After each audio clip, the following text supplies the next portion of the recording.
You're watching Footy Fantasy.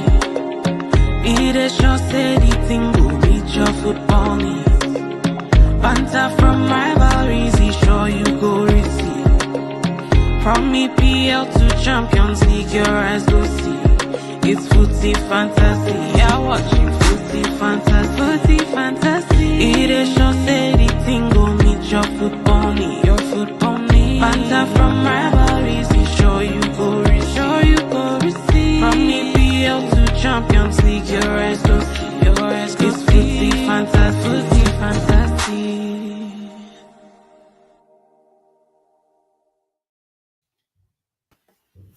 Welcome. I'm going to say this straight away. I feel like that intro video was more fun than the game. In my opinion. I was going to say, man, I was vibing to it.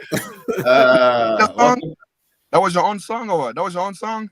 Oh, yeah. We had Soji on the group. He made the intro song, actually. So it's good. Good that you said that. It's a good intro song.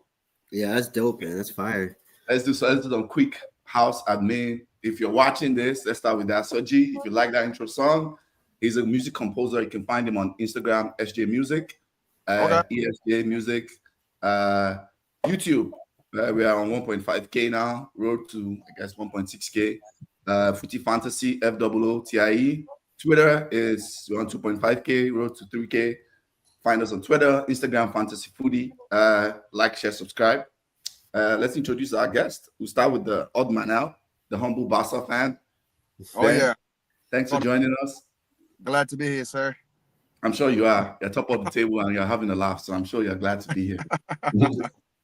Then Chucky from the Daily Man, long time friend of the show. Chucky, thanks for joining. Likewise, great to be here as always. Josh, first time this season, right? I think it's first. Yeah, it's my first time this season. Yeah. That's wild. That's wild. Actually, is it my first time? I feel like I was probably there maybe the first half of the season. First half of the season, okay. Yeah, probably the first half. I think I did probably a Manchester derby or Liverpool. I think it was against Liverpool or so. Okay. But yeah, I'm happy to be here. And to my Barca friend over there, it's a joy to see my buddy Anthony causing a lot of upsets in La Liga. But that's a conversation for another day. I don't know, man. I mean, guys being, probably like top 10 players in La Liga since he moved to Betis. I mean, it's no joke. I know we joke a lot, Anthony the GOAT, but dude is a good player. Like, he's a good player. Like, he's changed Betis. I'm not sure what Betis is going to do with him. If they want to try to keep him for another season, I don't know. But he's a very good player, man. Yeah. They should run us the money. That's all. Just run us the money. That's the problem, man. It's the money, right? That seems to be the hiccup a lot of times. First coming in from OK, who's a United fan. OK says, get to start early. Can United still make top 5? I assume that's a joke. That's just a joke. Let's dive in.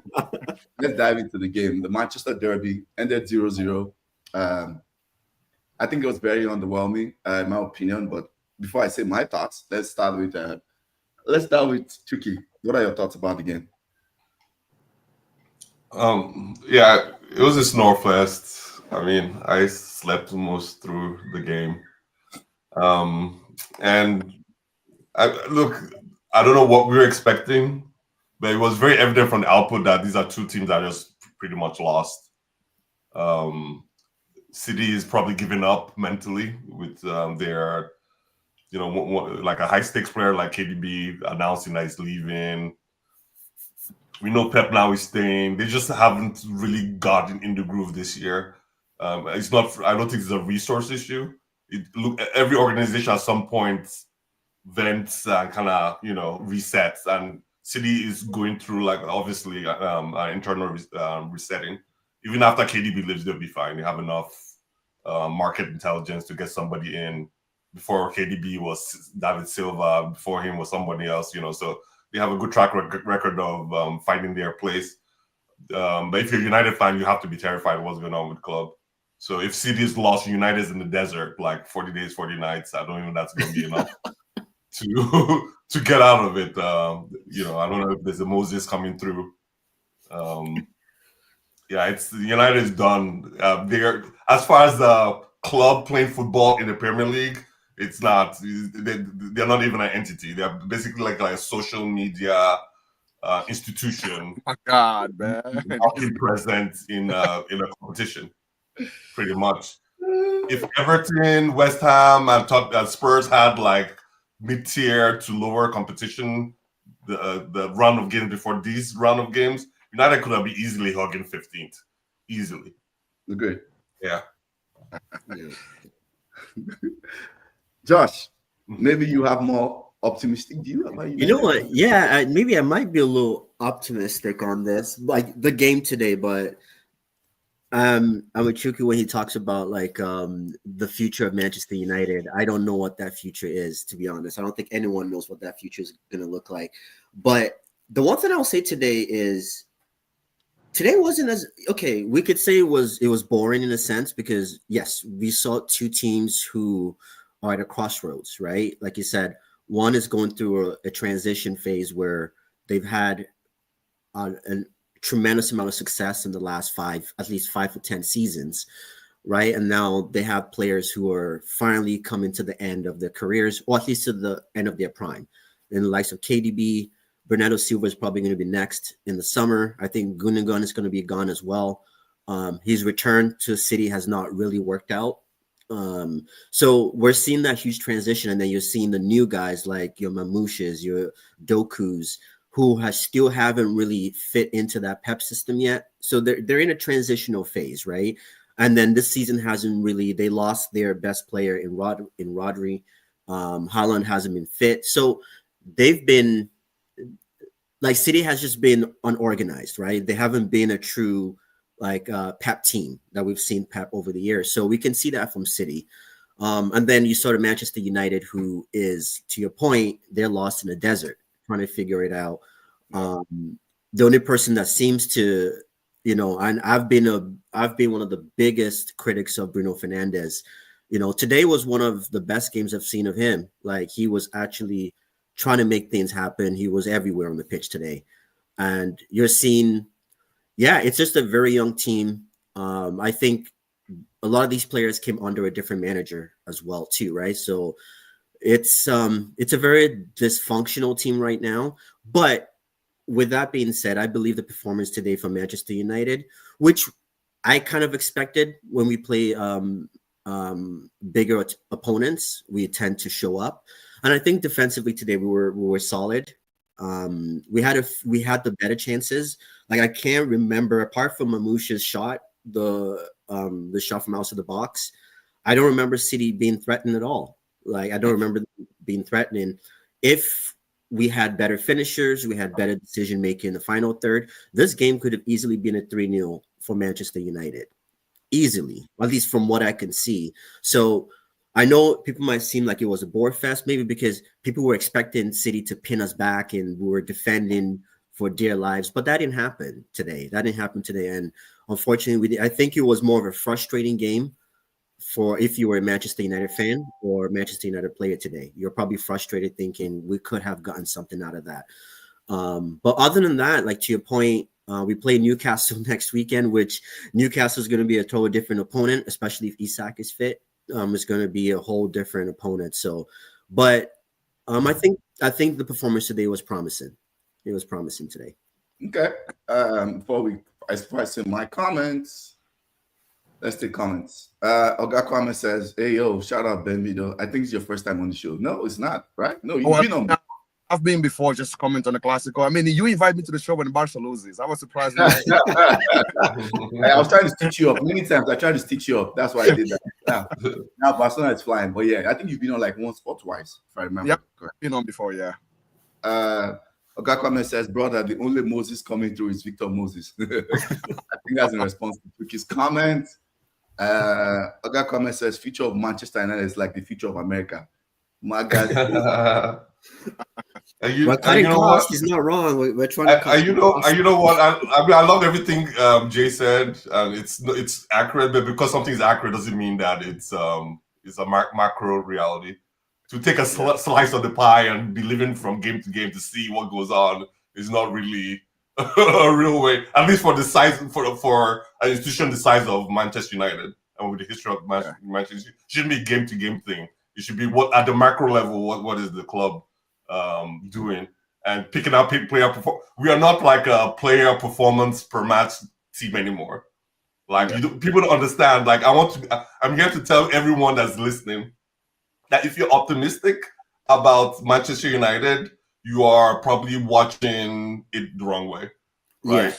Yeah, I agree on that. Petrified. You should be petrified because we're seeing a legacy institution at the funnel of a sink, and there's a big sucking sound, and we just don't know how fast it's gonna go down.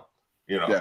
Oh yeah. I mean, I was gonna comment on the Man United. I think, I mean, I do follow the Portuguese league quite a lot, so I think Ruben is a very good coach. So I'm not sure if the players that he has at his disposal now are the players that really would work under his system.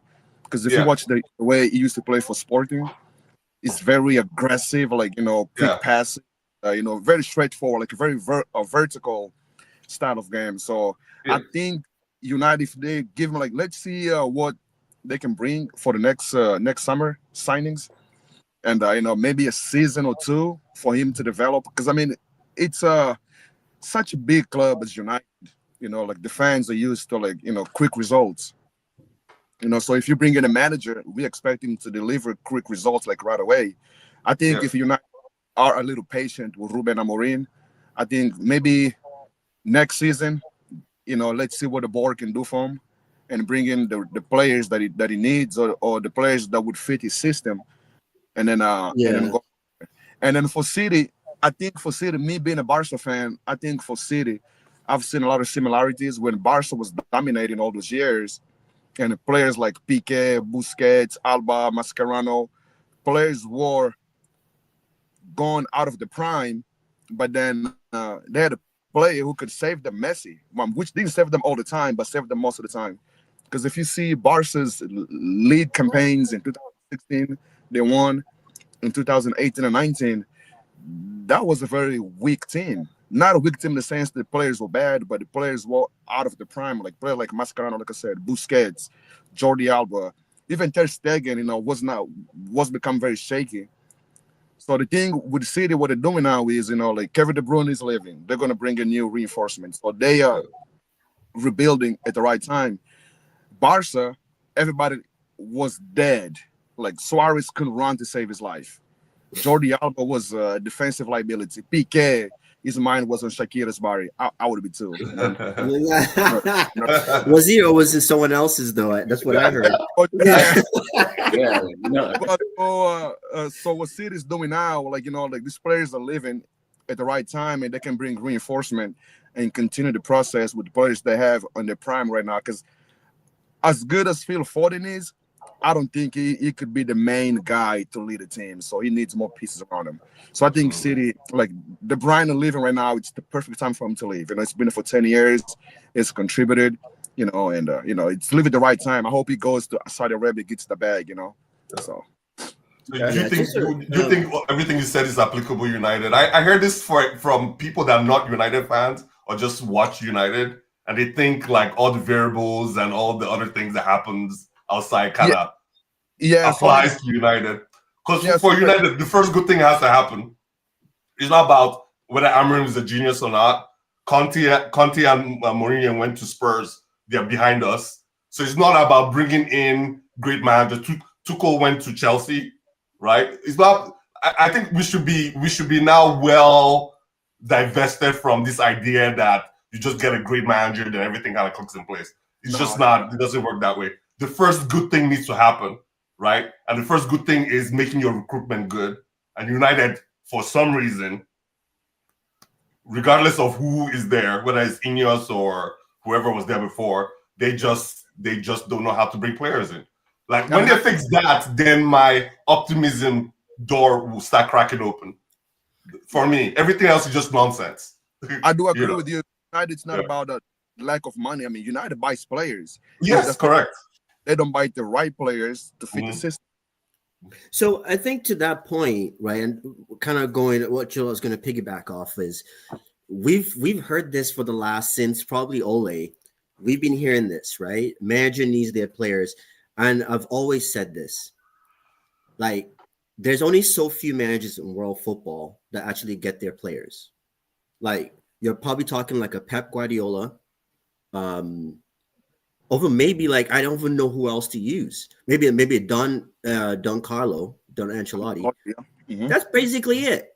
Most like look at Klopp. Look at what Klopp had. Like Klopp did so much for Liverpool, but still couldn't get his top picks. So my thing I've always said is, so now we're doing this again with Amarin, you know, where it's like, okay, let's get his players. We did that with Ten Hag. Look at where we ended, right? And so to your point with Manchester United is, one, I think it's like there's 4 pillars that have to come together. And right now, all the 4 pillars are all over the place, right? So the board has money to spend, which we know. The board has money to spend. But then we've also put it on the managers to recruit these players. And people might say, oh, no. Okay, Ten Hag comes in, gets most of the players that he wanted. Yeah, I might say the guy from Barca didn't come over, but okay, he got most of his players that he wanted. I think what we need to do is we need to re-identify what the Manchester United brand is. Get a coach. I think we have to see a coach bring the best out of the people, like the players they currently have. Like we can't keep doing this. Oh, let's maybe when he brings his players in. No. Most coaches, whether you're an amateur level to the pro level, you have to show that you can bring something out of the current players that you do have first. And then we can say, okay, wow, okay, this is what you're doing. Now we can start to see the deficiencies. Okay, maybe Højlund is not doing it right. This person is not doing it right. But when the whole team is not doing anything right, that's on the manager. And to me, that's at that point, we need to be looking at the dugout and say, what is actually going on? So that's why I think the board has to spend money, but now, like you said, they have to spend it smart, but it comes through the type of manager they bring in and what kind of results we're seeing on the pitch, right? And then the players will buy in. Once we start seeing the results, like there might not be results coming in right away, but we're seeing a style of play. We're seeing things progressing. And then the fan base is the final pillar. The fan base, like to your point, the fan base needs to understand that players are going to come in. They're going to take time to settle in. They're going to take time to bed in. We're too quick to just throw players under the bus. If you're not scoring a goal today, you're useless. You're shit. You're this. You're lazy. You're this. Yeah. And I think a lot of players. Real last one. I think a lot of coaches come in. They realize that the fan base is at neck to neck with players, and then all they do is just find easy excuses to throw players under the bus. Like, why is it only Manchester United that players don't train well, players are not working hard enough, players are not tracking back? It's like we want everybody to track back.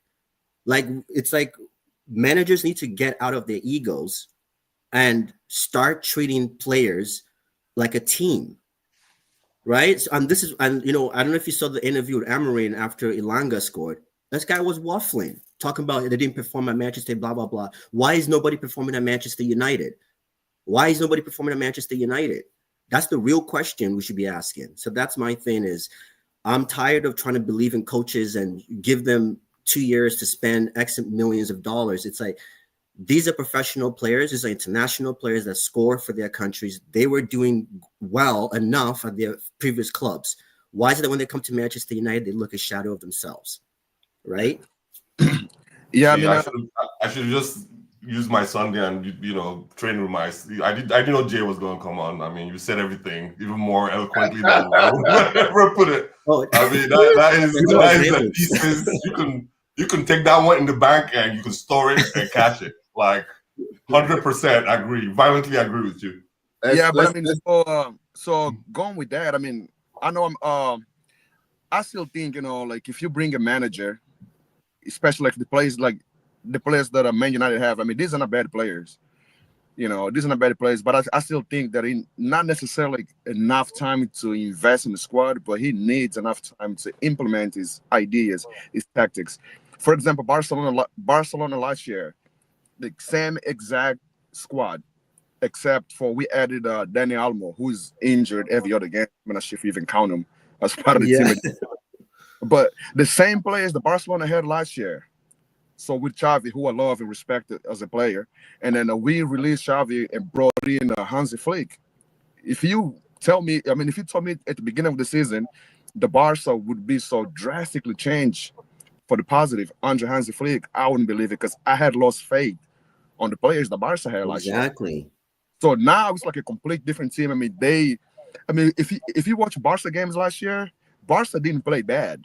It's just after the 65th minute, the players were dead. Nobody could run, nobody could track back. And now, like you see, like guy like Koundé, this dude has played like for every game this season, and this dude is like a running without machine. getting injured. Yeah. So I think I think the coach has a lot of influence how the team plays, especially like in the physical aspect of it. Like I think Barca, like if you compare Barca players, the very same players this season from last year, is like the polar opposite. So I think the coach, always fitness staff, they have a lot to do with it. So I don't think. I mean, these are professional players, like Jay said. These are professional players. I mean, these guys supposed to perform at the highest level. This is the elite level. If you play for Man United, you are an elite footballer, or at least you're supposed to be. But the coaches also have a lot of input on how these players are positioned, how they train, and how the players receive the messages. And I think Ruben Amorim, if he's given at least a season, he should be able to implement his ideas. At least what I saw in Sporting of Lisbon, he could be a good. Sorry, really quick to your point there. Really quick. So that to your point there, but I think it was Roberto Mancini that said that recently, and he said the problem with modern day coaches is they have too much, like their ego takes over, right? So Ruben Amorim, you came in halfway through the season, you knew that this was a different project. You knew you were coming at a very tense time. This is not the time to be being a disciplinarian and talking about this must happen and that must. No. You have to be a father figure sometimes. There's times where you have to be a father, and there's times where you have to be a principal, right? You can't just keep coming in and just talk about principle, and you have to understand what is going on in the club. Players are lack confidence. Like the fan base is on the players. You're the only person that sees these guys every day. You should be the one protecting it. That's what Ferguson did. That's what the Don Carlos of this world do. They protect their players. They don't throw them on the bus. Look at what he did. Within 2 weeks of coming in, you're already fighting with Rashford.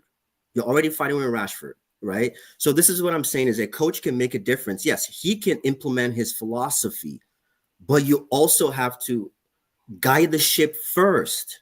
Like I have to believe in something, but if you're just throwing everybody under the bus, your system is not working, and you keep in the press conferences, you're talking about philosophies and how I see the game, Bro, it's not about how you see the game. It's about what are you doing right now to win games. You have to win games first before you start talking about philosophies. And I think a lot of coaches are coming in focusing too much on their philosophies and not actually understanding the players they have on their squad. Van Gaal was like ex-players. All the ex-players are talking about how they've been misprofiled. And this is the problem with Manchester United. We misprofile players. We put them in the wrong positions. We shoehorn them into things. We force them to track back when they're not a track back kind of player. And rather than playing to their strengths, we want to play to the coach's strength. That is not how it works. Was Amorim who ever knew Amorim as a player? How many of us knew Amorim as a player? But all of a sudden, he has this great philosophy about football, right? So that's what I'm saying is he's got to do the basics first. Do I sense that Josh is borderline Amorim out? Do I sense that you're borderline Amorim out? I'm sensing. No, I'm not Amorim now. I'm not. I want to give him time. But I feel like he's making the same mistake that every other coach has been making, right? I just feel like we're just going down the same path. I agree as well. I agree. So we have a group chat. Let me say my thoughts quickly. So macro level. Me and Chike are on the same group chat that we've been for years, right? I said my thoughts. Sometimes people attack me during the season when I said I get what you're trying to do, but everything you say, I agree. When you have to understand the environment you're walking into, and you have to manage for the long term, right? Short term and long term. When you come in, even if you're going to get rid of players, and I know that was more like board level, let's do this. You have to manage it gradually. You don't need to torpedo the season. He literally came in and torpedoed the season when he did not need to be. He could have managed it better. I agree 100%. There was no need for the fight with Rashford, fight with Casemiro, fight with Garnacho. There was no need for all of that. And all the press conference barbs. There was no need. He made it unnecessary stress for him. I agree with that. Micro level, this game. I just want my quick thoughts. I thought the build up of the back was better, but it was better because City is one of their pressing last 2 years. They don't press anymore. They're not a really good pressing team. So that's the caveat. Number two, United do well in games like this where, like you said, big teams, they leave a lot of spacing behind. We can win the ball back and quickly counter. So it looked, but even with that, the final third was very poor. It was always that final pass, the final pass that would lead to the big chance. And when he had the big chance, he was falling to like Dogu and Garnacho, and they were just making bad decisions. So again, more of the same, micro level. And it's still, for me, that's why I see my title, Europa or Bust. That's what I'm interested in. I'm waiting for that game on Thursday. The league for me is like when we're at the beach, like you say in basketball, like we're at the beach right now. The league game. It's like a practice, yeah. The league. What top 5, top 6 team in EPL buys Doku? Spurs. Spurs is like they're even under us, they're not top anything. No, when I mean top 6, I thought we were traditionally top 6. No, there's no tradition anymore. I mean, at the end of the day, it's like whatever. Yeah, you don't get to fake it anymore in this league. It's like not anymore. About your reputation. Maybe Newcastle, because if I give it to him, he's physical. Right? He has physical. Yeah. You can see the potential that he wins his duels. He looks like he can improve to be a very good crosser of the ball. But okay. So if Dorgu was the last transfer in, and if it's emblematic of the type of transfer intensity engagement, Enos and the rest of their gang or whoever's been recruiting there, if it's an indicator that that's what we're going to get for when the market opens, we're going to get that same type of engagement, right? We're looking for diamonds in the rough, while the people who are chasing are like, they understand. He was talking about Barcelona. Barcelona, regardless of, yes, a coach will come and put in their core competencies. Like, I'm a fitness social. I did it. Like, I want my folks to run. They should be the ones running. So that you saw the DNA there where they came back in games. Like second half, that's when they came alive because they had the energy to do so. So I understand when you say Barcelona, a coach can change that, and that's why you hire coaches.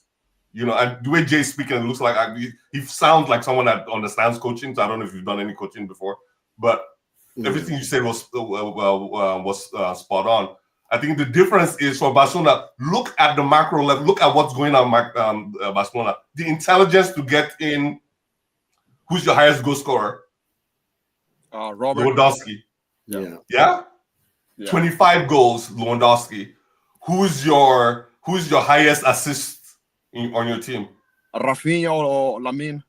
Lamine. Look at the disparity there. That is by design, where you have on one end the spearhead is a known goal scorer, like a Harry Kane level goal scorer, and you have done the other thing. You've used your pipeline to bring in new talent, fresh. United used to have this same. It sounds simple. It sounds very simple, but United used to have this same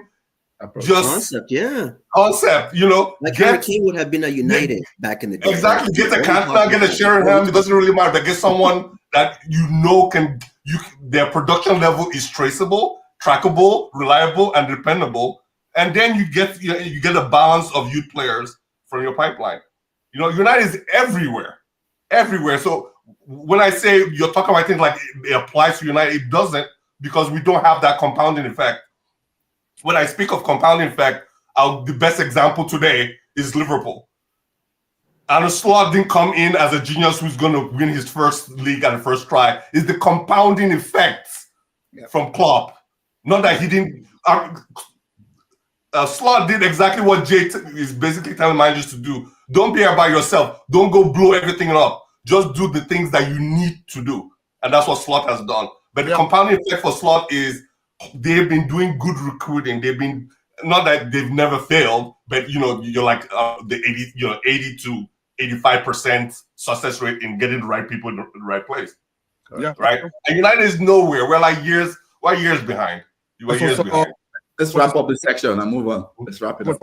Saying is, I just have a point. So what you're saying is United misses a continuation regardless of who the new coach is. Correct. Correct. Okay. I mean, Absolutely. it's the same. So Xavi started this Barca. I mean, this Barca team is basically Xavi's players, and Yep. hence the Flickr came and added what he had to the team and improved them. So I mean, I agree with that. Yep. Okay, let's move on from that. Let's take quick last two comments. I think I missed. Oga comment says, Josh, we could have played on to the next round. It's a good point. It's a good point. Even Pep doesn't get his players all at once. He usually has to wait. And the last comment from Oga comment, me, I'm not a coachy sexual. If Amon doesn't perform after 18 months, he can get the fuck. I'll answer that very quickly. I don't think Amon has 18 months. I'll be very honest with you. I think the way this season has ended, especially if he doesn't win Europa. If he doesn't win the Europa, if by December we're still this middling, he'll get fired. Right? That's what I see. He'll get fired. Who do you bring in? I'm not saying he should or he should not. Don't forget about what I think. I'm telling you, just like based on pressure. What I said. The pressure will take him out. They will take him out. It's a massive club. I mean, if you don't deliver results, I mean, it's a big club. I mean, we have to understand he would have gotten more time if he did not end, if this season wasn't this bad, right? Because literally we placed another manager and we became way worse. We became worse. Not just worse, way worse. So if only get out clause is the Europa. If you use Europa League, Win the Europa. they will give him all of next season. No matter what happens, they will give him all of next season. Because he has also bailed out Ineos for their bad recruitment and their bad decisions. So, but if he doesn't, if we are still middling by this time, October, December, he's gone. I guarantee that. He's gone. Okay, moving. Still on Premier League. KDB, like we said, announced retirement, and there's so much online discourse about, where do you rank him as all-time midfielder in the Premier League? Is he City's best player? I guess I'll go to Josh on this one. What are your thoughts? Do you think he's City's best EPL player of all time? And where do you rank him in your all-time midfielder list if you have to rank KDB? The KDB one is a very tough. It's a tough one to kind of assess because, during his prime he did pretty well. Like he did, he had really great moments. But if you're trying to go back to the Yaya Touré's of this world, it's kind of hard to put KDB above Yaya Touré. And even like that's David Silva as well. Those two. I don't know if it's just nostalgia that's making me say this, but I just feel KDB was never really my type of player per se, that from aesthetically watching, but that doesn't take away from what he's done. I would say the only thing that will put KDB above those two is how long he's been doing what he's been doing at City, and he's the only one that has won the Champions League and the leagues as well. So that's why I would definitely put him above Touré and David Silva for like in terms of Manchester City. But in terms of the league, that's a tough one. Once again, duration is what would give KDB, because he's been in the league at least 10 years. So that's what's going to give him that. Will give him that.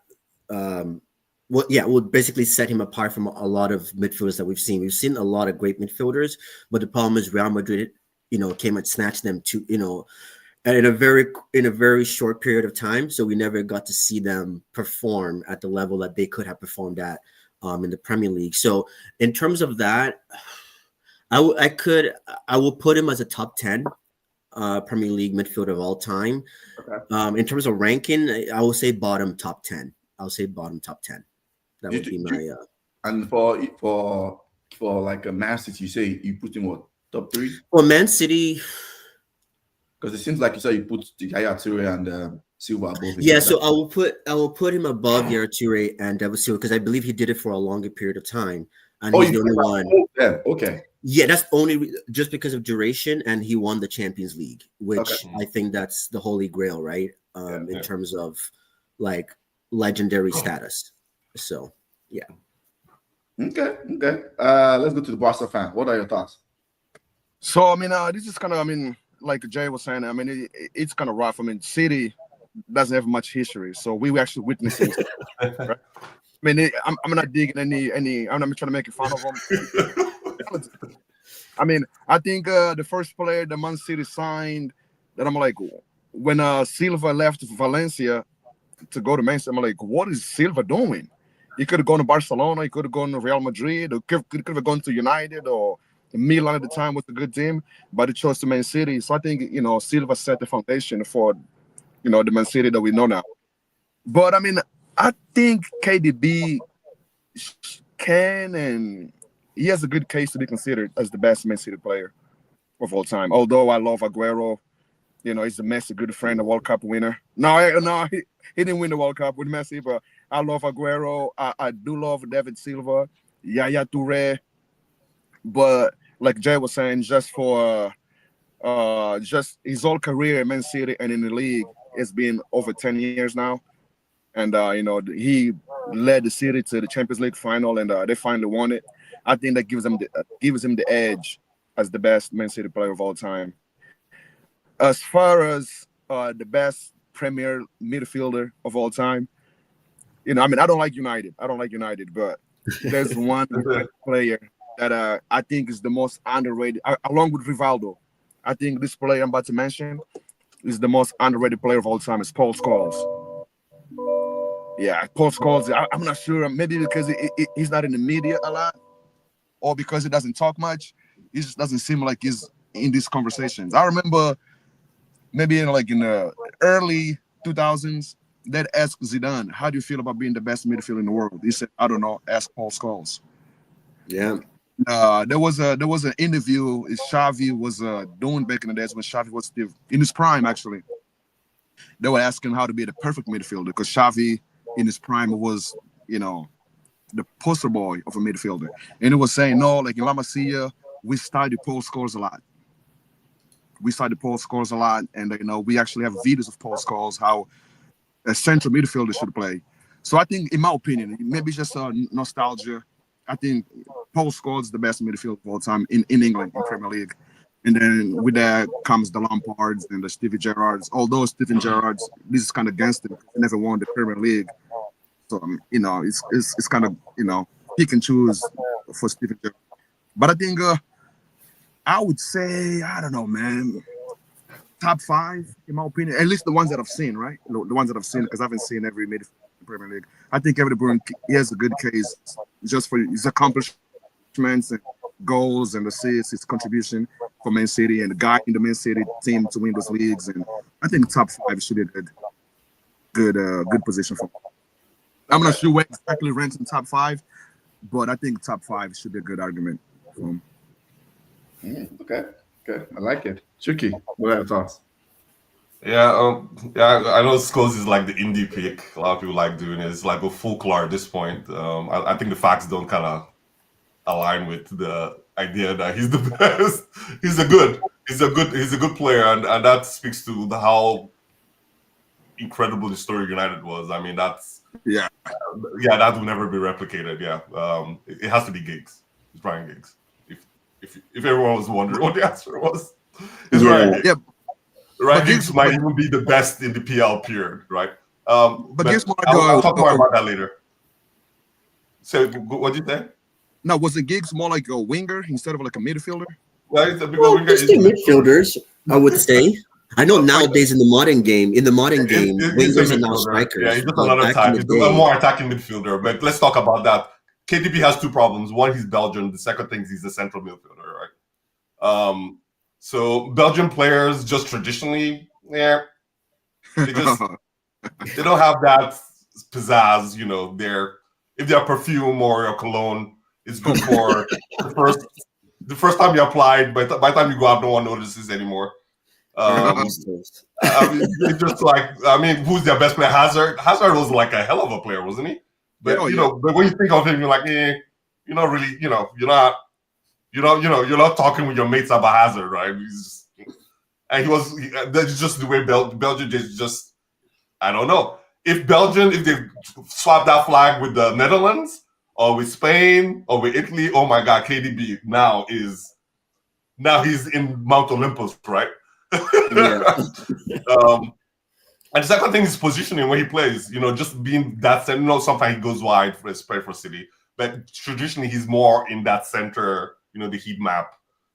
He's not in that central position. It's kind of hard to the impact. So if you're a central player, you're thinking about Lampard. Are you ghosting in? Lampard is better. Gerrard is better at that, coming in and scoring. For KDB's assists, like he's more like the Fabregas type player. He has he's the second when it comes to EPL assist. Behind who?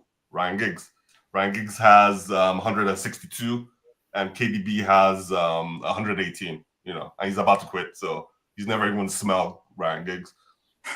So you ask yourself, okay, so he was assisting, was he scoring as well? Yeah, he was scoring. He scores quite a bit of goals, but when it comes to City, that's Sergio Aguero. Sergio Aguero had like the most player awards of the season. Like that's not even KDB. That's also Sergio Aguero.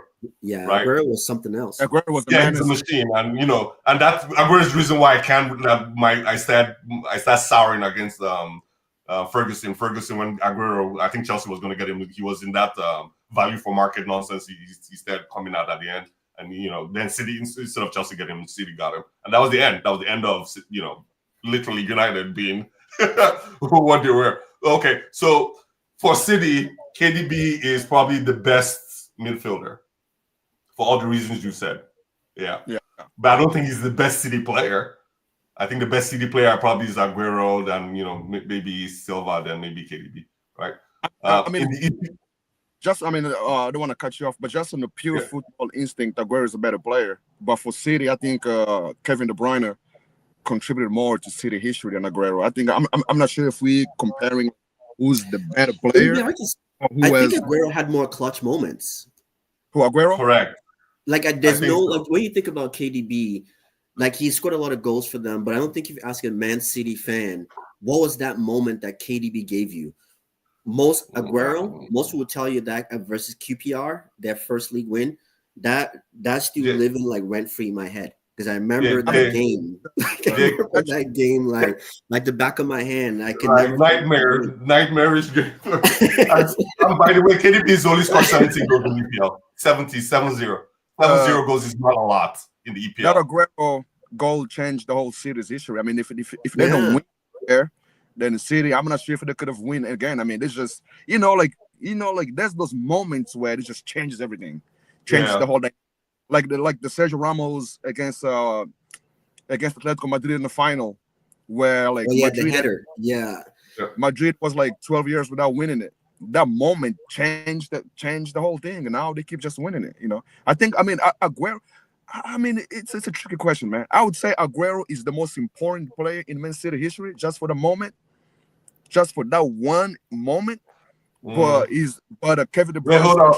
Hold on. Aguero has the most player of the month awards in the EPL.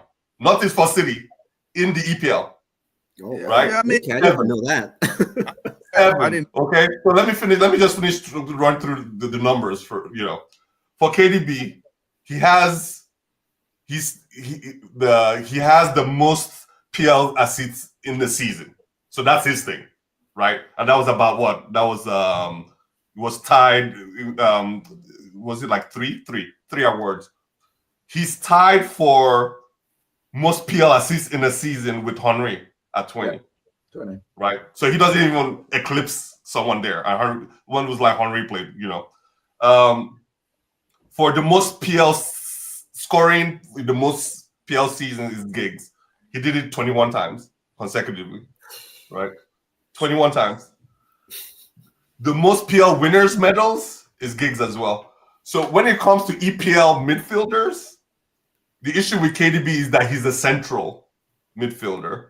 So I'll put him probably just like what Jay said, like top 10, either in the middle of the, in the middle, like 5 or below that 5. For City, I would say he's probably their best midfielder. Okay. Right. Based on everything. But not their best player. I'll say he's their best midfielder. Hey, okay, I'm not trying to go off the rails there. Man, you keep mentioning Giggs, man. I realize you deserve all the misery you guys have this past few years. I mean, Giggs. I know. That's why I always say when people call Scholes is like, I know Giggs has a PR issue. One. No. I'm just Yeah, saying, like, Giggs is a PR issue. Like, Yeah, he has a PR what issue. he did on the Like, pitch, like we can't forget Yeah. that. You know what I mean? And Like, plus, my second son's name is Ryan, and I named him after. There's a reason why. Like that guy is. So, so my advice to United fans, just endure this pain, because I mean, your run from 1990s up until like 2013 was absurd, man. You guys deserve. well, he started with the Premier League, right? He started with the Premier League. Now you guys deserve it. Every single pain, every defeat, every stupid coach that you guys get, you guys deserve it, man. Let's take comments, wrap this up. I'll say my thoughts. Oga Comment says, are we considering how badly he failed at Belgium? If you think I'm just hating, you are right. Okay. I bet KDB is just a white. Oh, this dude, man. Right. Okay, Kaiser. This is the biggest pet fan that we know. Dio says, Ryan Giggs spent all his career in EPL. Why KDB did not? I'm sure he's yet. He's very KDB. I think KDB is the best City player and the best EPL midfielder. I got comment say I was in a hospital bed when the Aguero call went in. Wow. I pushed. Surprised he survived. So I pushed the call button to ask for more medicine. I'll never forget it in my life. Wow. Well, we're glad you feel better now, and that was just a moment. Dario said, Aguero is the striker, and those stay in our memory more.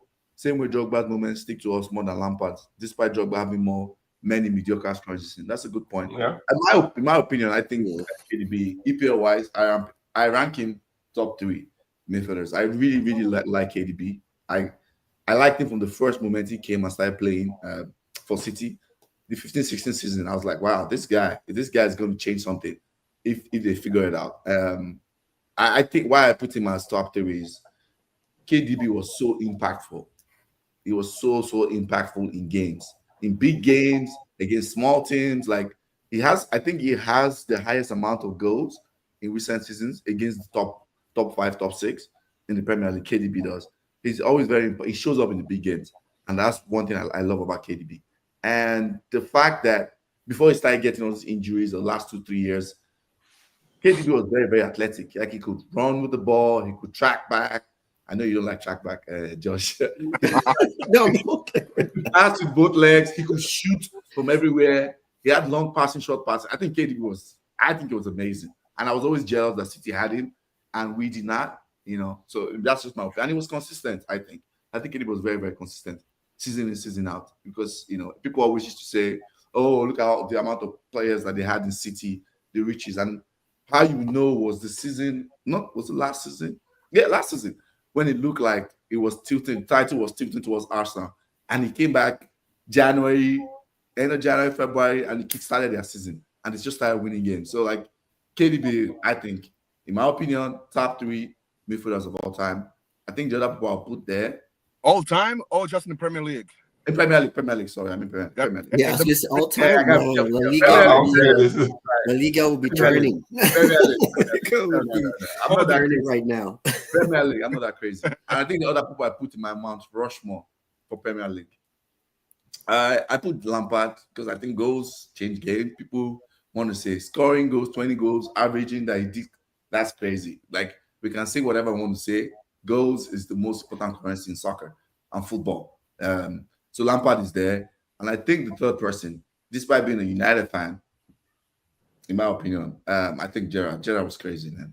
Gerrard was crazy. Well, you're not putting Scholes in your top 3. Nah. Scholes is far. Disrespectful. You're the reason why people don't talk about Scholes, man. You people are disrespectful, man. I love Scholes so much. Messi even said that. Messi was I love Scholes. They asked Messi, like, what's the one United player? He said, I would like to have Paul Scholes. That's wow. I guess, yeah. I love Scholes so much. I really do. Scholes has the aesthetic. The caliber of United players, right, in the Premier League for so long, up until I'll say when Chelsea money came, the gap. Oh wow, Chelsea money. When Chelsea money came in, like, that was the transition of the EPL as we know it today. Right. Like, Mourinho coming in, that was a huge transition. Yeah, the gap United players, the quality to the rest of the league was far. It was a lot. I remember that very well. It was a lot. So Gerrard carried a lot of very crappy Liverpool teams. He did But carry them. do we not put Gerrard now? I mean, him now winning any Premier League title, that kind of stains his Premier League legacy. Just it does a little bit. It in does. perspective, right? It does, but we have to consider the squad he has. Like I said, I mean, absolutely. it's only 2 seasons I remember where they had a competitive squad to compete. Was the season they had Torres under what's his name? And then he flipped. Rafa under Rafa and The one he flipped. Yeah, I think that was the that's one with Suarez. Yeah, the Suarez season. That was attack.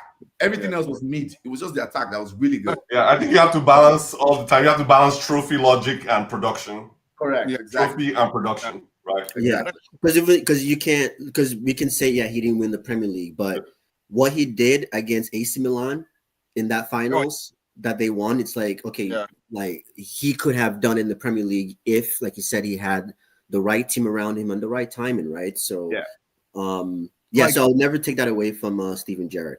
Like for the long wanted Gerrard to Barcelona for the longest, and I'm like, we gotta get this guy, man. He was incredible. I mean, in my opinion. Kaiser says, I don't rate Gerrard that high. I mean, I know you said IO 6, I wasn't be wild, I'm not sure. Comes from the guy who literally called Salah a wonder. Please don't ever talk about my takes. He called what? Takes. Yeah, after his first season, they still troll him about that. He called Salah a one season wonder. You have the worst takes in football. Shut up. Nobody's asking for your opinion. Kaiser says Gerrard was never a great midfielder to me. He was shoved away from midfield for Mascherano and Xavi. Gerrard's best season were playing as support striker to Torres. Oh wow, not a great midfielder. Okay. Oh, man, I think Gerrard could do everything, man. He was one of those guys. He was just a footballer. Scholes came out of retirement because our team was so shit, and he still won the league. I said Scholes is fourth. It's not a crime to be fourth. He's fourth all time. I put Scholes fourth, especially because Scholes transitioned, right? Scholes was an attacking midfielder. People forget that. In the old 4-4-2, he was like a second striker. That's what he was playing. And they transitioned back into deep midfield. Scholes was brilliant. Best United midfielder ever, in my opinion. Top 3, Lampard, Scholes, KDB. Kaiser, I don't agree with that KDB, Gerrard, Lampard as top 3 midfielders. But again, your opinion. Yeah, it's fine. Now it's opinion. I mean, that's why we're here. Okay. Barcelona. It's like how we don't agree with the Ballon d'Or winners half the time, right? It's all opinion. Exactly. I agreed for the eight times. I agreed. Okay, I want to talk about this very briefly because it's very, very interesting that the two, big rivals in Spain are still on for the treble. This is the first time in a long time that the two, in fact, there's a third team, but that's a team in France. So there are 3 teams right now on course for a treble, right? And Josh, correct me if I'm wrong. PSG is still on their league cup, whatever it's called, their cup, right? They should still be in that, yeah. Okay, so it's PSG, it's Barcelona, it's Real Madrid. How Real Madrid are on course for a treble, in my opinion, it's just juju. It's Florentino Perez magic, voodoo. It's voodoo magic. Because I watch their games, I'm like, if Arsenal were just only a little better, Arsenal would knock out Madrid. When I watch them, I'm like, this Madrid I'm watching. But I know they'll beat Arsenal. But let's stick to Barcelona. I will start with the Barcelona fan here. Yeah, man. I mean, it's wild, man. Like, can Barcelona do the treble? Let's start with that. Yeah. Barcelona, if you told me last season the Barca would be in this position, alive in all the 3 competitions, I'd be saying, man, you're out your damn mind. But I mean, it's a possibility the Barca can win the treble. I mean, it's a real possibility because we're in a cup final. We lead the league title by 4 points with 9 games left. We're in the quarterfinals against Dortmund in the Champions League. But I don't think it's going to happen.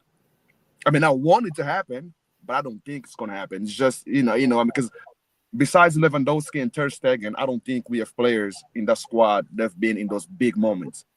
Like those big moments where, like you were 17 years old, bro. Like the thing with that kid Yamal, like I'm like that guy ran the Euros. What are you talking about? No, come on, don't disrespect Yamal. He's been in big moments. He has. With Yamal, is like sometimes when I watch him play, I can't believe this kid is 17. How does he do this? Correct. Then that's something I'm like, oh yeah, he's 17. Yeah, it happens. But I just don't think Barcelona have enough in the tank to win the treble. I would be very happy. I'd be very happy if we win the league and Copa del Rey. If we win the treble, even better. But I'd be very happy even if we just win the league title. that'd be a massive achievement compared to where we came from. But with Hansi Flick, his football is like high risk and high reward. If you watch Barcelona play carefully, like this play, like this coach doesn't waste time. You get the ball, find an open space, come on, do triangles, pass the ball, move forward. With Xavi was like, stop the game, pause the tempo, pass left and right. With Hansi Flick, and now we get the ball, let's punish these defenders, let's run them down, let's hunt them down. But I'm not sure if that style of play with these players who are very inexperienced in these big moments, I'm not sure if it can be sustained. To be honest with you, man, this might sound crazy wild. I think if PSG goes to the quarterfinal, if PSG beats Aston Villa, I think they have a better chance of winning the Champions League. Because they just, I mean, if you watch what it did to Liverpool, they're just a very composed league. They play in a league that's not very demanding. So their players, and I mean, they just won the league yesterday. Yeah, they just won the league. Yeah, I was going to say that. So they do have a lot of time to rest players, rotate. I don't know, man. I mean, as a Barca fan, I want it to happen, but I just don't think it's gonna happen. I wish I could say otherwise, Yeah. What's your prediction? What do you think is gonna end? Is it double, single? What do you think is gonna happen? I think a double is more doable for us at this point. The Copa, because I mean, for some reason, Madrid. I think Hansi Flick's style of play really punishes Ancelotti's style of play. Because Madrid, the front three don't really press, don't really help the defense. That's true. Because when Barcelona gets the ball, I mean, they don't waste time now. They just want to pass the Lamine or Rafinha, and they're pushing, the wing backs pretty much now with Balde and Koundé. So, I mean, Madrid suffers against Barcelona a whole lot. So I think in the Copa del Rey, it's still 50-50. It's still a Clasico. You never know who's going to win. But I think we have a better chance of winning the league and the Copa del Rey than we have of winning the Champions League. Okay, before we go to Chucky, Oga comment says, didn't PSG just win the DoorDash League? Yeah, they did. Uber Eats League. They did. By 20, I think they're like 25 points. It's crazy. Yeah. They're unbeaten. It's not even... They've not lost the game. They've not lost the game in the French League. They could go unbeaten. That's where they are. I don't know who. That's what's so sad about the French league, because like the French league is actually competitive. It's just you just have one team that is just way above everybody else, and I think that's what makes the French league so bad. But the reality is the French teams are actually not that bad. Yeah, But I mean, I wish again, Leon. I'm so worried about it again, but that's it. We'll talk about that towards the end. I don't know who Benfica distrusts more, Barca or Angola. You want to answer that quickly? Hey, I distrust Angolan players, bro. I kid you not. Like back in the 04, I mean, I was 17, but I was in the club back in Angola. I was in the club chilling, and these players had a game the next day. It was a Sunday. These guys were in the club getting drunk. I'm like, man, I lose respect to these clowns, man. Since then, I mean, I don't support Angola anymore, dog. Like, I'm not gonna waste my time, man. No, did Angola did all right in the last AFCON? Wasn't that Angola or was that Rwanda that did really well in the last AFCON? That was the first time I saw Angola play, and they actually could string 10 passes together without losing the ball. That was a tremendous accomplishment. As I said, Barcelona wins CDR, Copa del Rey, and La Liga. We all know who win the Champions League. The same team that keeps winning every time. Oh, I'm very, very confident Barcelona. Real Madrid is not win Champions League this season. I'm very confident about that. Oga says, nah, I'm dead. Okay, Chucky, what are your thoughts? Treble is on for Barcelona.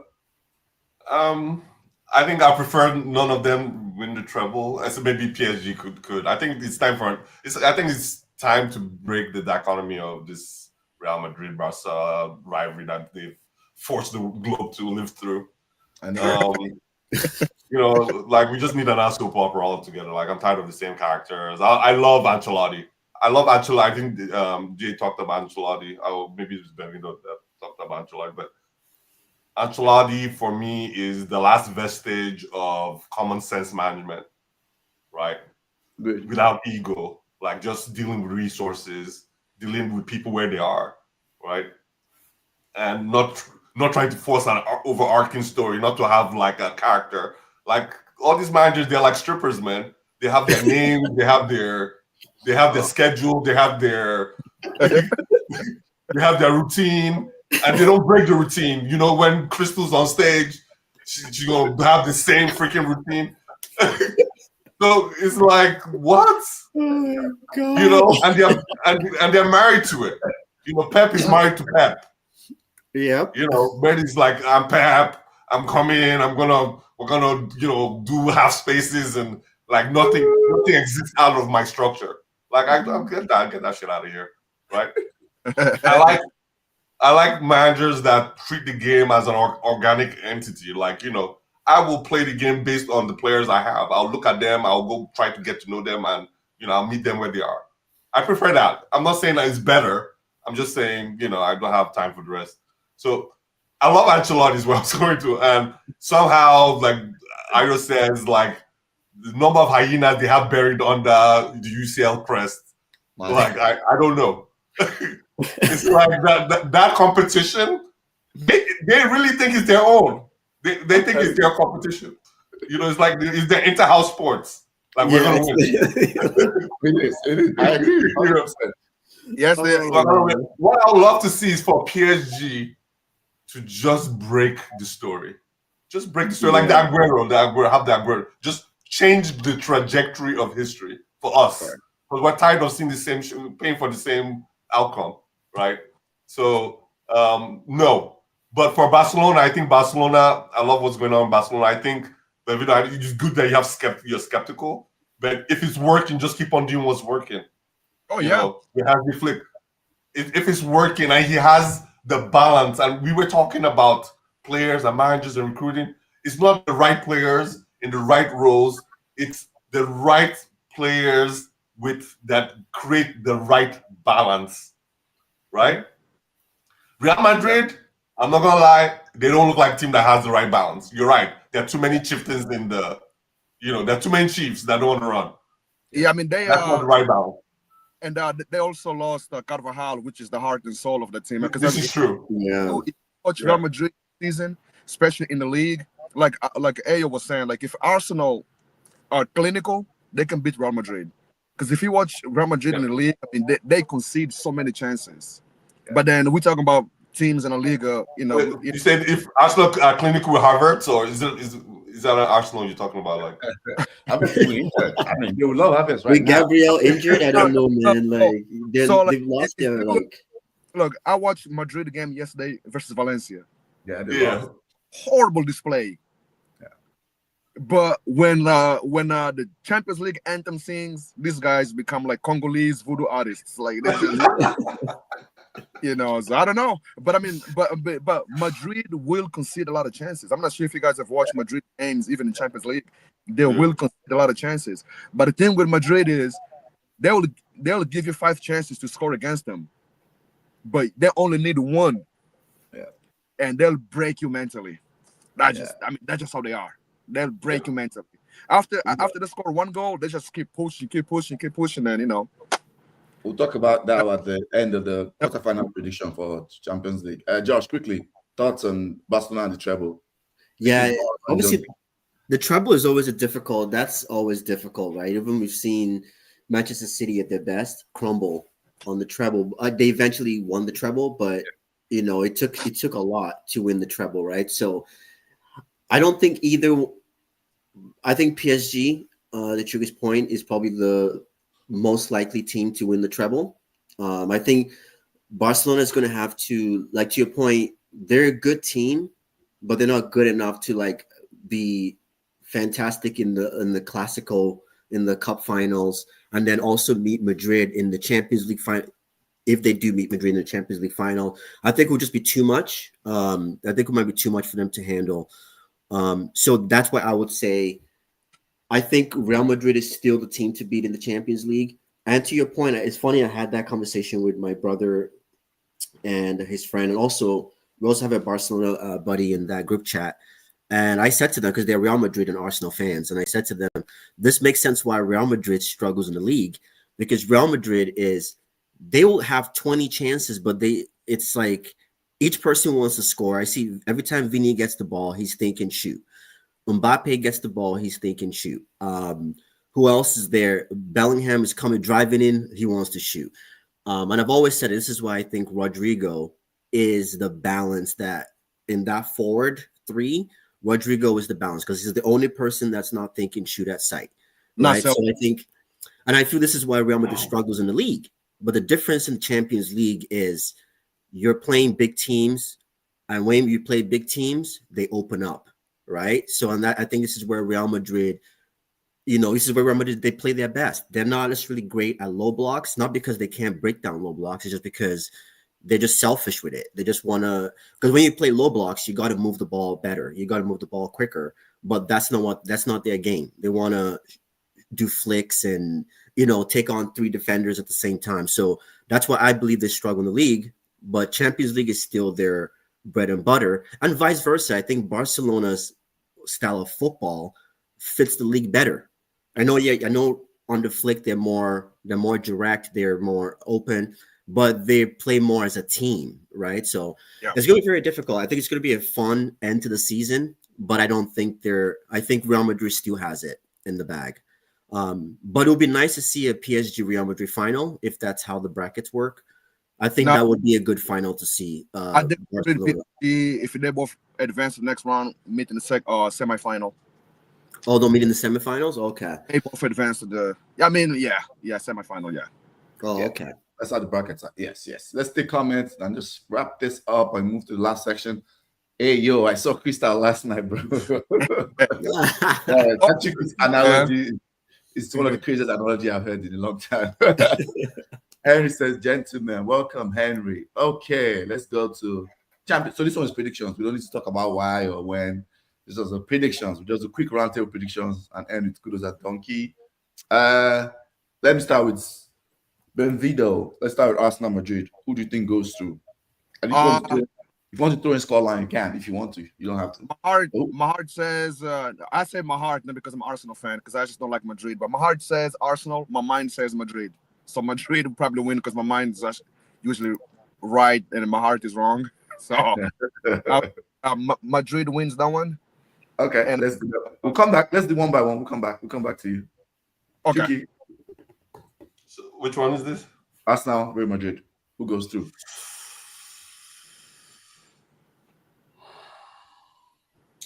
It's just hard at this stage. You have to go with Real Madrid, and because one team, I would like Arsenal to win, but one team traditionally underperforms Arsenal, and one team traditionally overperforms. So if I had a bias, I'll go with the team that traditionally overperforms, with Real Madrid finding a way to move on. Okay, Josh.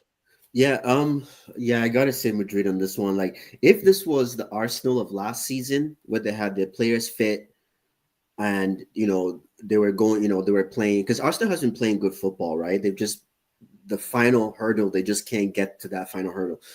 I think, if this was the Arsenal of last season, I would have said Arsenal has a better chance. But like someone said in the group, in the chat, I think Gabriel is a massive. It sucks that for them, they just got their best player back in Saka, and then they lose their best defensive player in Gabriel. So I think they're still not quite there to take on the power of Real Madrid. That would just, I think they might just be 1-2 short on this. Okay, I'm going with Madrid. I think it's going to be very close, though, closer than the Arsenal fan was being sarcastic by saying Madrid. I think it's going to be very close. I think it's going to be like a nick 2-1 aggregate 3-2. It's going to be very close, very very close game, both legs. So, but I think Madrid will nick it, just because they have the second leg in their the stadium full of hyenas. The fact that they're the Bernabeu is a different stadium. They'll figure it out there. Okay, next game. The next game, Bayern Inter. What do you say, Benvido? Let's go. I think so. Inter Milan is a very good team, man. Inter Milan's an interesting team, and I think Bayern losing Musiala for the rest of the season. Yeah, I saw that. That's wow. Yeah, done for this. Oh well, he's done for 2 months. I mean, that's the end of the season, pretty much. Yeah, so I think I would give Inter the slight advantage just for the. I mean, it was 50-50 before Musiala. Now that Musiala is gone, and Vincent Kompany being an inexperienced coach in the big stage, I think I would say Inter, slightly. Okay, Chucky. At this point, the conflict here is always like teams. It's the same thing like the discussion I had with Barca and Real Madrid, one being suited for a different format versus the other. Same thing in tournaments. Tournaments are really what happens on the day, who has the most who has the healthy resources, who's injured, who's not. But you have to go to. I always bet on teams that showed me in the history that they can lock in knockout stages. They can lock in. And Bayern is a team, regardless of what's going on with Musiala. This is my first time even hearing of him getting injured. Bayern locks in when it comes to this kind of stages.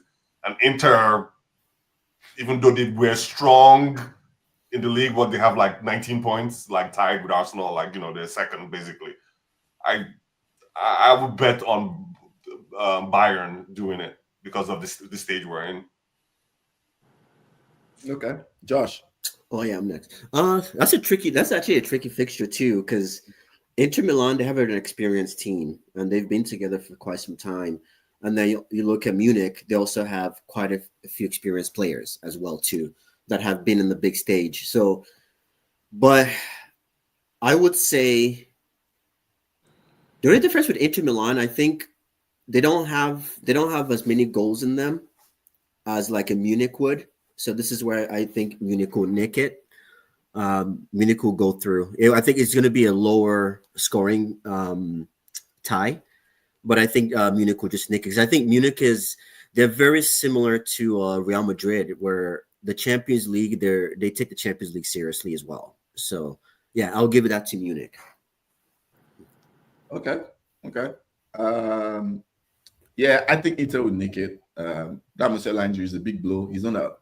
He's their like key to opening up low blocks. And Inter have, I think the high priest, the second high priest of Satan football, Inzaghi. My goodness, he's going to lock everything down. He doesn't want any more attack. He doesn't have any interest. He's going to lock everything down. So yeah, I think they would nick it because the second leg is in San Siro. They'll nick it. You know what? Another predicate is and in games like this, on whatever legs it is, it's like who scores first. Yes, it is. That's true. Right. So, if Inter scores first, it's going to be hard. It's going to be really hard because they can wild. They can sleep, But if Bayern scores first and Inter has to play, because I'm looking at the defensive record, it's ridiculous, right? They've only considered they've only lost 3 games in Syria. So we'll see. And since we're talking about Bayern, I mean, nothing but respect to Mueller. I'm glad the clown is retiring. That boy gave me some nightmares as a Barca fan. Yeah. Bayern Munich. Oh my God, that boy gave us numerous beatings in Europe. So I'm glad it's done at Bayern. I hope he goes to Saudi Arabia, come to MLS, get a bag.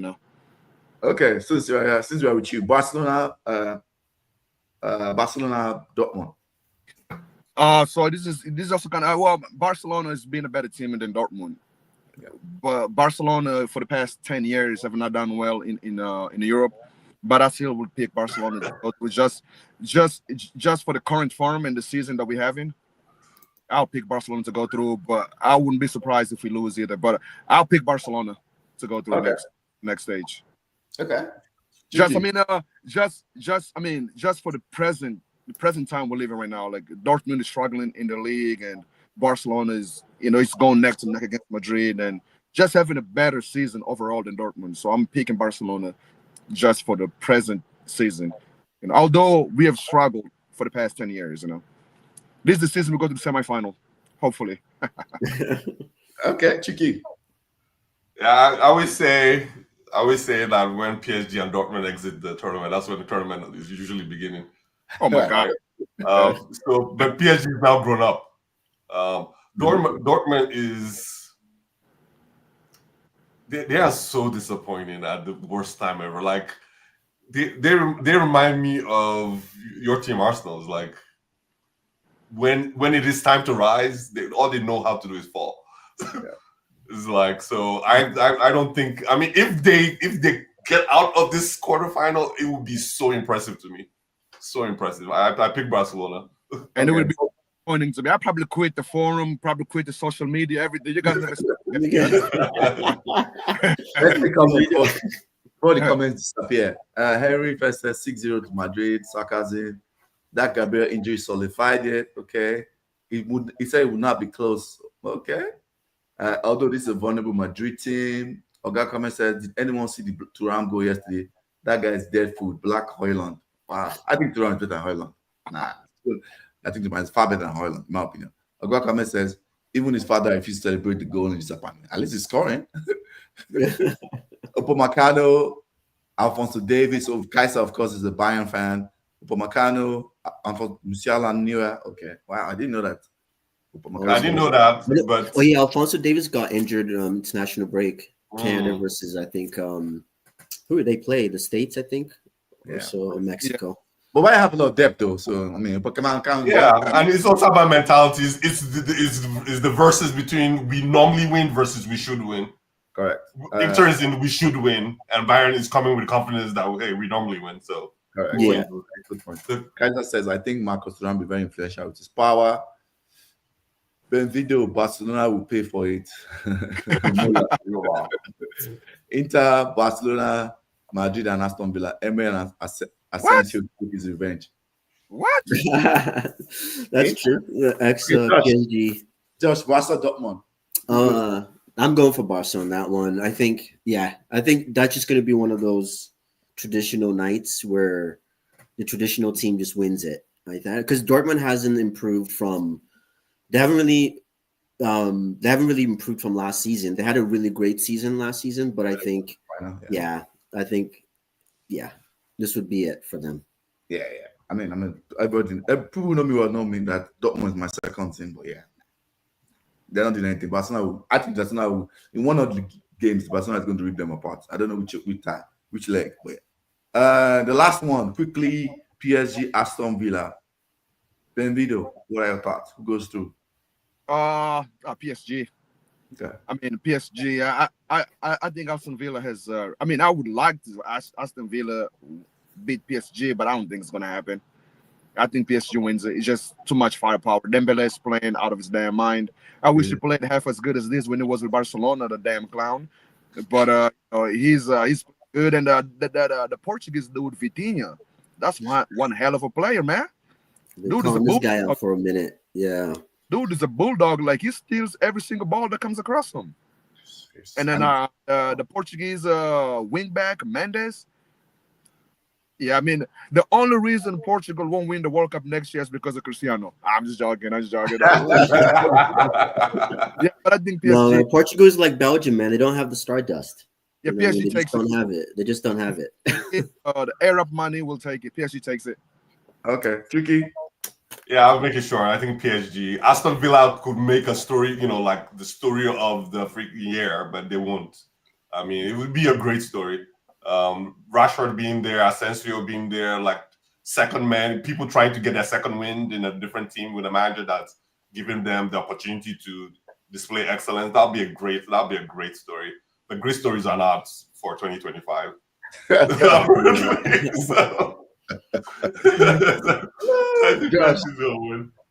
Yeah, honestly, I think that's actually going to be the PSG Aston Villa one. Apart from the Arsenal Real Madrid fixture, I think that's going to be the next interesting fixture. Would be the entertaining fixture. Would be that PSG Aston, because I think they're two teams that are doing really well right now. Aston Villa has really gained a lot of momentum, but to your point, but they also have a very experienced coach, that does well in European tournaments. And speaking as a United fan, if Rashford plays, he's already had a special night in Paris. If you go back to 2017, I think it was. So he could potentially do it again, right?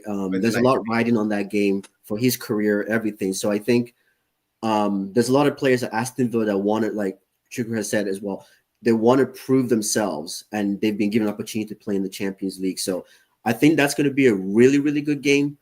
But to your point, I think the way PSG is playing right now, they're not even playing with a striker. Like, the way they're playing is just like, it's like they're playing indoor, right? The way they play. And it's just, the main thing with Aston Villa is getting on the ball. That's where I don't see it's, if they can, how are they going to get on the ball? That's going to be their biggest challenge.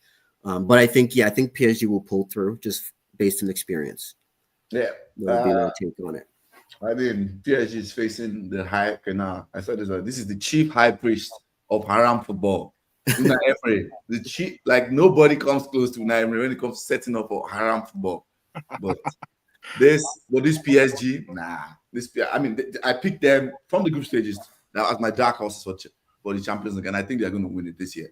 I think I might be wrong, But I think PSG goes through easily. Actually, I think they go through easily this time, in my opinion. Can you imagine being Mbappe, leaving PSG and then to win the Champions League? Oh my days! That's that type of stories that Chiki said. When Chiki said great story don't happen, yes, because that's not really a great story. That's like that's an anti-villain story, anti-hero story. So yeah, I think that's probably what happens there. Yeah, it'd be crazy if they meet in the semifinals and they eliminate Madrid. I mean, and Mbappe, I'll just switch sides, and maybe I'm the problem. I think that's probably what's going to happen, in my opinion.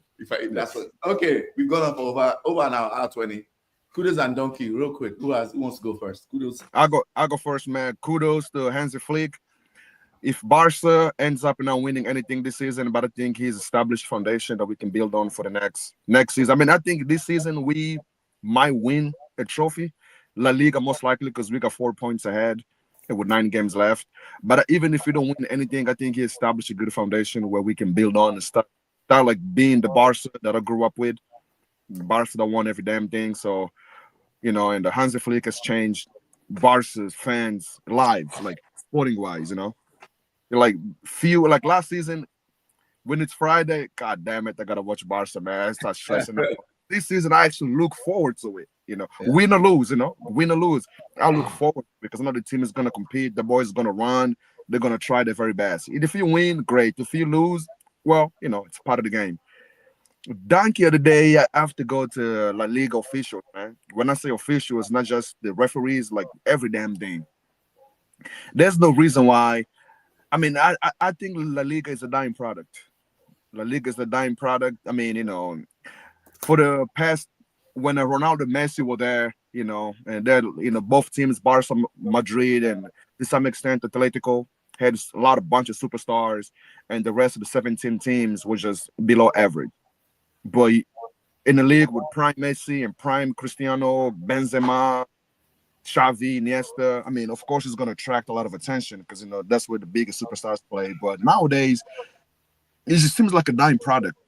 In the field and off the field, there's no reason why a team like Aston Villa has more buying power than Valencia, for example, or Atletico Madrid, or even Barcelona. If you look at it, like even Real Madrid hasn't made a big purchase.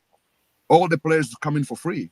Like Mbappe has been free, and now they're getting Trent Arnold for free. David Alaba came in for free. I mean, these teams lack money, man. Like they don't have the buying power that the mid-table Premier League teams have. I think Tebas, the La Liga president, he should resign. He's a damn clown. He's no good. He gave himself a salary raise. I mean, the referees are terrible. I mean, how can we? I'm watching the same game. There's 2 identical penalties, and this ref goes to the VAR. He gives a penalty to one team, and then the same thing happens to the opposite box. He goes to the same VAR, doesn't give the penalty. Now, this happens more often than I would like. So, I mean, I don't like La Liga referees.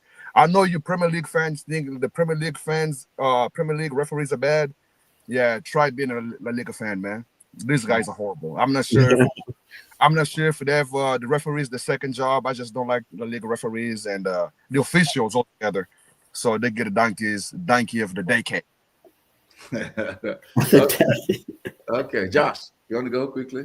Yeah, it's kind of hard because of the international break just happened. But I would probably say, the kudos of the week would probably Forest. They've really impressed me this season. Nottingham Forest, watching them. I started watching Forest probably last year. I started watching them last year, and that transformation. I knew this year they were going to be good, and it's nice to see that they actually built from last year. What they've done is tremendous, and also too, unfortunately they lost yesterday, but I think that was just fatigue because they had played the FA Cup quarterfinals or whatever to penalties, and they played United I think 2 days later that they won, and then they had to play again in another 2 days. So but I'll definitely give Forest, what a team to watch. Yeah, they don't necessarily hold possession like other teams, but they're just very efficient. They're direct. And then also I'll say Donkey of the week. I don't know if you guys watched the Palace game yesterday, Palace versus Brighton. That game was, I don't know what Anthony Taylor was doing in that game, I think he had lost control of that game, and I don't think that game needed to go into like 3 red cards and the way it ended. I think that could have. I think better reffing could have prevented that game getting out of hand. So those would be my 2. Okay. Chucky. Yeah, sorry. I had one last thing to say. Sorry, really quick. Humble, right? That's sorry. What's your name? Humble or? Oh, my name is Ben. Okay, Ben. Sorry, That's Ben. a Humble Barca fan. Yeah, to your point, I've always said that. I think that just has to do with how, like, the Premier League has created a great financial system that allows everybody in the league to benefit, right, from the success of the league.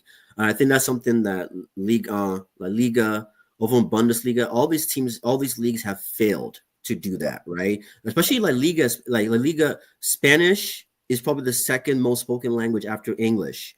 There's no reason why La Liga should be struggling with that. And I've always said to people, if Serie A, which Serie A is getting better, but if Serie A and La Liga can fix their financial situation, I think the Premier League will be in trouble, because those are 2 countries whereby a lot of Latin players will want to go. The weather is better, the culture, it's just everything is similar. Those are footballing nations, right? Yeah. And I think they're just doing themselves an injustice by not reinvesting in the league. You're right. Valencia was my second team during the days of Pablo Aimar, Mendieta. Yeah. That was like, they were my Spanish team after Manchester United. Yeah. And to see even yesterday watching Valencia was just so sad to see that this is what this team has become, right? Yeah. So yeah, to that point, if they can fix their act together, the Premier League will be in trouble. But just wanted to add that real quick. Oh yeah. Good, you I agree. I'll stick with United because we just have a glimmer of good news every now and then. Bruno, kudos to you for Player of the Month award. And that speaks volumes. Just playing in a very shitty team, like a very, very desperate, disorganized, disenfranchised team. United itself, a lot of fans are not they're struggling with the reality that is a toxic workplace, and that's exactly what it is. It's just a toxic. I don't know why it is, because I'm not an insider, but if it was a patient, it's showing symptoms of the ecosystem that is just really toxic. And that's why players come in and they just kind of get lost in it. And meaning you take them out, they're back to be who they are. So this is, we have to just take the evidence for what it is. Speaking of that, Donkey, I think I actually gave them Donkey last time I was here. I don't care. I'll give it to them again. Ineos. Right? They haven't made the situation better, the ecosystem at United better, the environment better, even though their Sir Ratcliffe did call it out, like, hey, it must be something in the atmosphere at United. But it hasn't changed. It hasn't changed. So I don't know what they came with a lot of reputation. So I'm not, I could see if they were an upstart or nothing like like a big football organization. But they weren't, and they came with, I think, with a lot of fake credentials, and I think we're seeing it play through. Right. At the end of the day, I think it's the money grab. I think they want to build a stadium and have generation wealth from the money that stadium is going to kind of output for the next, after we're long gone, that stadium will be standing and serving that community. It's a good business play, but for people that love football, I don't know where we are right now. So we'll see. Well, so you see a lot of Swift fans, a lot of Swifties will be there. Yeah, right. That's what it's going to be. That's what it's going to be used for, right? Just exactly. Multi-use. Well, I'm not mad at it. I'm just we need revenue. We need money to pay our debt. I get it. I'm not mad at it.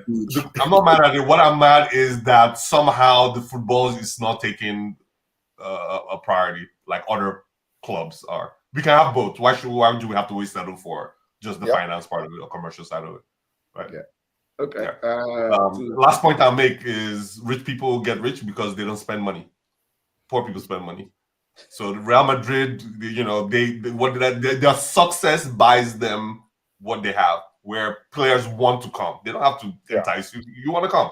Why would they pay for it when you want to come? So they save all that money to do other things, and they can show you their trophy cabinet. That speaks for itself. Yeah. Okay, good point. My donkey, so that I end on a good note, I'll start with donkey. My donkey of the week goes to Southampton, for being the earliest team to be relegated from the Premier League ever in history. They are relegated 7 games before That's 7 games to go. Yeah, and they're currently on 10 points, and possibly on record, they could break the record of Derby County, who finished 11 points. They are currently on 10, but I think they should get a draw before they should be able to get a draw. I think. How do you play 38 games? They only get 11 points. That is wild, man. That is wild. Kudos goes to Valencia. I think somebody mentioned in chat, for beating Real Madrid at home. So let's get the keeper. So kudos. And my United kudos goes to our under 13, under 15 team. I don't know. I think under 15. They won 13-1 and yesterday. So yeah, they get my kudos. Ogakwame says to wrap this up, Fulham, kudos. Okay, yeah, they beat Liverpool. And Donkey goes to Boy Rapino. That's Garnacho, by the way. If you think who is Boy Rapino. He calls that's Garnacho? Yeah, he calls Boy Rapino. Kaiser Gdayo says Valencia keeper Mamad Dafshili. Yeah, he made some crazy saves yesterday. He says his Donkey goes to Max Eberl and the Bayern board for not giving Muller a year extension after promising him in the fall. Okay. And finally, Ogakame says playing for United is like working for the US government. Just free money. We come to the end of the show. This was fantastic. An hour and a half. EJ, it wasn't my fault. It was good conversation. So I know you're good at editing this, but hey, I tried my best. That's all I can say. Josh, Chucky, Benvido, thanks for coming on. This was fantastic. Yeah, thanks for having me, man. And everyone for joining us in the comments, for watching us. Like, share, subscribe. We're out. Yeah, take it easy, guys. Be safe, man. Bye-bye. All right, take care, guys. You're watching Footy Fantasy. It is your steady thing will beat your football needs. Banter from rivalries, he sure you go receive. From EPL to Champions League, your eyes will see. It's Footy Fantasy. You're watching Footy Fantasy. Footy Fantasy. It is your steady thing will meet your football need. Your football need. Banter from rivalries, he sure you go receive. From EPL to Champions League, your eyes go see. It's Footy Fantasy.